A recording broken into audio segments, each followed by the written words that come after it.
당뇨 전 단계 또는 당뇨로 약을 먹게 되는 경우 갑작스런 진단에 걱정되셨죠? 오늘은 당뇨의 주된 원인과 혈당, 인슐린, 글루카곤의 역할, 당뇨 초기 증상에 대해 알아보고 저혈당의 위험에 노출되지 않도록 어떻게 관리할지, 그리고 이해를 위해 많이 궁금해 하시는 문답으로 정리해 보았습니다. 당뇨병은 우리가 먹는 음식과 밀접하게 연결돼 있어요. 우리가 음식을 먹으면 그 안에 있는 탄수화물이 분해되어 포도당이라는 에너지로 바뀌죠. 이 포도당이 우리 몸을 움직이는 힘이 되는데 이걸 혈액을 통해 우리 몸 구석구석으로 운반하는 중요한 역할을 하는 게 바로 인슐린이에요. 그런데 당뇨병이 생기면 인슐린이 제대로 작동하지 않거나 아예 부족해서 혈당이 높아져요. 그래서 우리 몸에 과잉된 포도당이 쌓이고 이게 건강에 여러 가지 문제를 일으키게 돼요. 당뇨병에는 크게 두 가지가 있어요. 바로 1형 당뇨와 2형 당뇨예요. 1형 당뇨는 면역 시스템이 실수로 인슐린을 만드는 세포를 공격해버려요. 그래서 인슐린이 아예 안 만들어져요. 보통 어린 시절에 발병할 수 있어요. 2형 당뇨는 우리 몸이 인슐린을 잘 못 쓰는 상태예요. 나이가 들거나 잘못된 식습관으로 자주 발생하죠. 그리고 여러분, 당뇨 전 단계라는 게 있어요. 당뇨 전 단계는 혈당이 정상이지만 조금 높은 상태인 거예요. 당뇨 전 단계를 지나면 당뇨병으로 발전할 수 있기 때문에 주의가 필요해요. 당뇨 초기 증상은 무엇일까요? 과도한 갈증, 잦은 배뇨, 피로감, 급격한 체중 감소. 혹시 이런 증상이 있으면 빨리 병원에 가서 확인해보는 게 좋아요. 당뇨병의 위험성. 당뇨가 있으면 여러 가지 합병증이 발생할 수 있어요. 예를 들어 눈 건강에 영향을 미칠 수 있어요. 심한 경우에는 실명할 수도 있어요. 또 심장질환, 신장질환, 신경손상도 일어날 수 있죠. 하지만 좋은 소식은 당뇨병은 잘 관리하면 충분히 예방하고 더 이상 악화되지 않게 할 수 있다는 거예요. 바로 여러분이 스스로 건강하게 관리하는 방법을 알면 당뇨도 충분히 예방하고 관리할 수 있어요. 이제 여러분은 당뇨병이 무엇인지 그리고 왜 중요한지 알게 되었죠? 그럼 당뇨와 관계되는 호르몬인 인슐린과 글루카곤의 역할에 대해 자세히 설명해 드릴게요. 인슐린이란 무엇일까요? 인슐린은 우리 몸의 중요한 조정자 역할을 해요. 우리 몸에 포도당이 들어오면 혈액 속에 포도당 농도가 올라가죠. 그럼 인슐린이 출동해서 이 포도당을 세포 속으로 끌어들이는 역할을 해요. 마치 차가 고속도로를 달리듯 인슐린은 포도당을 세포로 이동시키고 세포는 이를 에너지로 사용하죠. 쉽게 말해서 인슐린은 혈당을 낮추는 역할을 해요. 혈당이 너무 높으면 인슐린이 혈당을 낮춰서 균형을 맞춰줘요. 예를 들어 여러분이 밥을 먹고 나면 혈당이 올라가죠. 그때 인슐린이 야, 너는 좀 더 내려가야 해. 이렇게 포도당을 세포로 보내요. 그러면 혈당이 다시 정상으로 돌아와요. 반면 글루카곤은 인슐린과 반대로 작용하는 호르몬이에요. 글루카곤은 혈당이 너무 낮아지면 우리 몸의 저수지인 간에 있는 저장된 포도당을 혈액으로 방출시켜요. 마치 급할 때 저축해놓은 돈을 뺏쓰는 것처럼요. 예를 들어 여러분이 공복 상태에서 시간이 지나면 혈당이 떨어지죠. 이때 글루카곤이 작동해서 간에 저장된 포도당을 방출시켜 혈당을 올려줘요. 그래서 글루카곤은 혈당을 높이는 역할을 해요. 간단히 말해서 인슐린은 혈당을 낮추고 글루카곤은 혈당을 올리는 역할을 하는데요. 둘이 협력해서 우리 몸의 혈당을 일정하게 유지하는 거예요. 여기서 중요한 건 바로 인슐린과 글루카곤의 균형이에요. 이 두 호르몬은 우리가 음식을 먹거나 배가 고플 때 그때그때 상황에 맞춰서 서로 협력해요. 여러분이 밥을 먹으면 인슐린이 혈당을 세포로 보내면서 낮춰주죠. 그런데 공복일 때는 글루카곤이 간에서 저장된 포도당을 방출시켜서 혈당을 올려줘요. 이 두 호르몬은 마치 서로 경쟁하는 것처럼 보일 수 있지만 사실 서로 보완하는 역할을 해요. 혈당이 높아지면 인슐린이 작동하고 혈당이 낮아지면 글루카곤이 작동하는 그야말로 팀워크가 중요한 거예요. 인슐린과 글루카곤이 중요한 이유는 이 호르몬들이 혈당을 조절하는 핵심적인 역할을 하기 때문이에요. 당뇨병이란 인슐린이 제대로 작동하지 않거나 아예 부족해서 혈당이 높아지는 상태잖아요. 그래서 인슐린과 글루카곤의 균형이 깨지면 혈당이 불안정해지고 그것이 바로 당뇨병을 초래할 수 있는 거죠. 그래서 인슐린과 글루카곤이 어떻게 작용하는지 그리고 그들이 서로 어떻게 협력하는지 아는 것이 당뇨를 잘 관리하는 데 도움이 돼요. 여러분이 음식을 먹을 때, 공복을 느낄 때, 또 혈당을 관리할 때 이 호르몬들이 어떻게 작동하는지 이해할 수 있게 되었죠. 식사 후 호르몬들이 어떻게 반응할까요? 우리가 밥을 먹으면 혈당이 올라가죠. 그때 몸에서는 인슐린이라는 호르몬이 바로 활동을 시작해요. 왜냐하면 우리가 먹은 음식 속에 들어있는 탄수화물이 분해되어 포도당이 되기 때문이에요. 이 포도당은 우리 몸의 에너지원인데 혈액을 통해 세포로 이동해야 해요. 그 역할을 하는 게 바로 인슐린이에요. 인슐린은 마치 택시 기사처럼 혈액 속 포도당을 세포로 운반해주죠. 그래서 우리가 밥을 먹고 나면 혈당이 높아지는데 인슐린이 그걸 조절해서 혈당이 정상으로 돌아가게 도와주는 거예요. 이때 혈당이 안정되면 우리는 기운이 나고 에너지가 생겨요. 하지만 식사 후 혈당이 너무 급격하게 올라가지 않도록 조심해야 해요. 급격하게 올라가면 인슐린이 과도하게 분비되면서 혈당이 또 급격하게 떨어질 수 있기 때문이에요. 그래서 밥은 균형 잡힌 식사를 하는 게 중요해요. 배가 고플 때 호르몬들이 어떻게 반응할까요? 이제 여러분이 배가 고플 때가 됐다고 생각해봐요. 이때 몸에서는 글루카곤이라는 호르몬이 작용을 시작해요. 글루카곤은 우리가 공복 상태일 때 너무 배고프지 않게 도와줘 라고 외치는 호르몬이에요. 글루카곤은 우리가 먹지 않아서 혈당이 낮아지면 간에 저장된 포도당을 혈액으로 방출시켜요. 마치 간에 숨겨둔 에너지를 꺼내서 배고픔을 덜어주는 거죠. 이때 글루카곤이 너무 배고프지 않게 잠깐만 버티게 도와줘. 이런 역할을 해요. 그렐린과 렙틴도 중요한 호르몬인데요. 그렐린은 우리가 배고플 때 배고파 라고 신호를 보내는 호르몬이에요. 반대로 렙틴은 우리가 배가 부를 때 이제 먹을 만큼 먹었어 라고 알려주는 호르몬이에요. 그래서 이 세 가지 호르몬이 다 함께 배고픔과 포만감을 조절하는 중요한 역할을 해요. 이제 중요한 건 식사 후와 공복 시 호르몬들이 어떻게 협력하는지예요. 이 두 상태에서의 호르몬들은 서로 정반대의 역할을 하지만 아주 중요한 균형을 맞추고 있어요. 식사를 했을 때 인슐린이 혈당을 낮추고 세포로 에너지를 보내요. 배가 고플 때는 글루카곤이 저장된 에너지를 방출시켜서 혈당을 유지하게 도와줘요.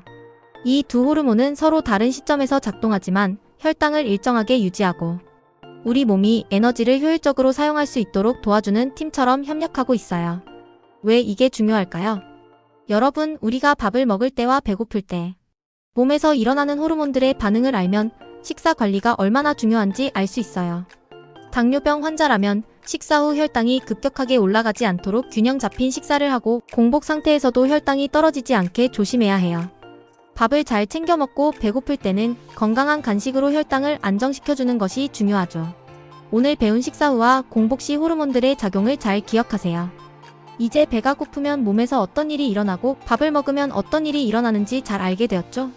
그럼 당뇨를 관리하기 위한 식사 방법을 더 잘 이해할 수 있을 거예요. 저혈당이란 뭘까요? 혈액 속에 포도당이 너무 적어서 몸에 필요한 에너지를 공급하지 못하는 상태예요.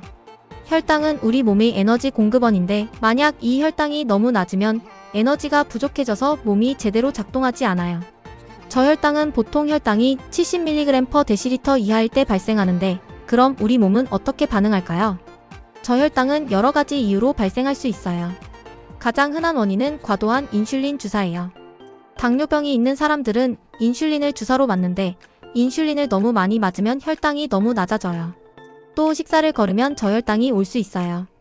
밥을 안 먹고 계속 기다리면 몸에 저장된 포도당이 다 소비돼서 혈당이 낮아지기 때문에 저혈당이 발생할 수 있죠. 그리고 과도한 운동도 원인 중 하나예요. 운동을 많이 하면 에너지를 많이 소비하게 되죠. 그 결과 혈당이 떨어질 수 있어요. 그래서 운동을 할 때는 미리 에너지를 공급해주는 것이 중요해요. 저혈당이 일어나면 우리 몸은 다양한 신호를 보내요.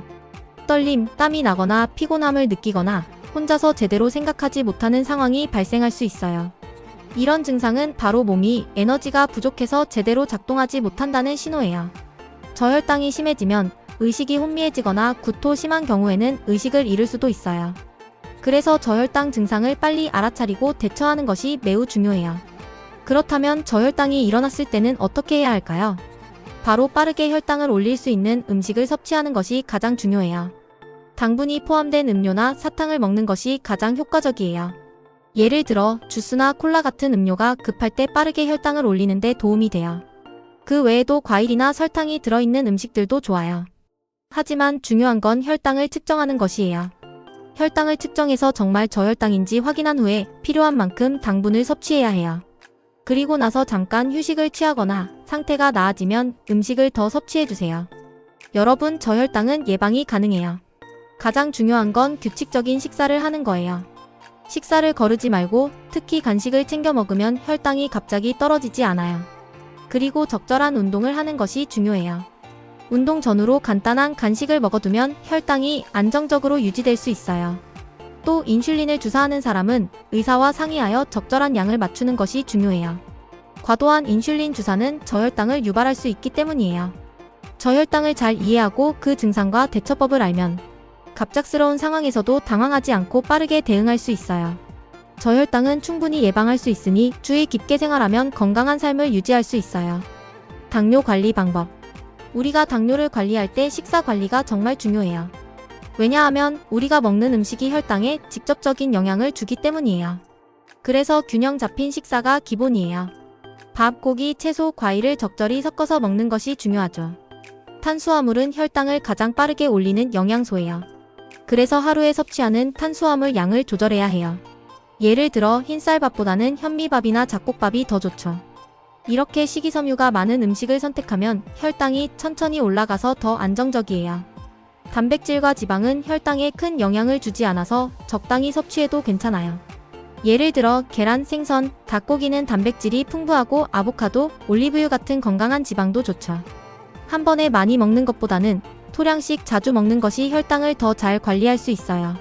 이렇게 하면 혈당이 급격하게 오르지 않아서 몸에 부담이 덜 가게 돼요. 운동도 당뇨를 관리하는데 아주 중요한 역할을 해요. 운동을 하면 우리 몸은 포도당을 에너지로 사용하고 인슐린 민감도가 향상돼요. 즉, 운동을 하면 인슐린이 더 잘 작용해서 혈당을 잘 조절할 수 있어요. 유산소 운동으로 걷기, 뛰기, 자전거 타기 같은 운동은 특히 혈당을 낮추는 데 효과적이에요. 하루에 30분 정도의 유산소 운동을 꾸준히 하는 것이 좋아요. 근육이 많아지면 몸이 혈당을 더 잘 처리할 수 있어요. 그래서 덤벨이나 체중 운동도 추천해요. 약물 치료와 인슐린 관리. 당뇨를 관리하기 위한 약물 치료도 중요한 부분이에요. 당뇨가 심해지면 의사와 상의해서 약물 치료나 인슐린 주사를 받아야 할 수 있어요. 경구용 당뇨약은 당을 배출하거나 인슐린의 작용을 도와주거나 해서 혈당을 조절해요. 약을 복용하면 인슐린이 덜 필요하게 되거나 혈당이 자연스럽게 낮아질 수 있어요. 만약 인슐린이 부족하거나 제대로 작동하지 않는다면 인슐린을 주사로 맞아야 해요. 의사와 상의하여 적절한 용량을 맞추는 것이 중요해요. 혈당 모니터링은 왜 꼭 해야 할까요? 당뇨를 잘 관리하려면 혈당 모니터링을 꾸준히 해야 해요. 혈당을 자주 체크하면 내가 먹은 음식이나 한 운동이 어떻게 영향을 미쳤는지 바로 알 수 있어요. 혈당 측정기로 아침, 식사 전후, 운동 후 등을 체크하면서 혈당의 변화에 대해 알아보는 게 좋아요. 혈당을 체크해서 너무 높거나 낮은 혈당을 조절하고 언제 혈당이 올라가는지, 언제 내려가는지를 알면 식사나 운동을 조절할 수 있어요. 스트레스 관리는 어떻게 해야 할까요? 스트레스도 당뇨를 악화시키는 중요한 원인 중 하나예요. 스트레스를 받으면 우리 몸은 코르티솔이라는 호르몬을 분비하는데 이 호르몬은 혈당을 높이는 역할을 해요. 그래서 스트레스를 관리하는 것이 당뇨 관리의 중요한 요소예요. 명상이나 호흡 운동, 요가 등은 스트레스를 줄여주는 데 효과적이에요. 또 취미생활이나 친구들과의 대화도 스트레스를 해소하는 데 도움이 돼요. 당뇨 관리는 꾸준함이 핵심이에요. 하루 이틀 만에 모든 것이 해결되지는 않아요. 일상에서 식사 관리, 운동, 약물 치료, 스트레스 관리를 꾸준히 실천하는 것이 중요해요. 그리고 무엇보다 자기 몸을 잘 아는 것이 중요해요.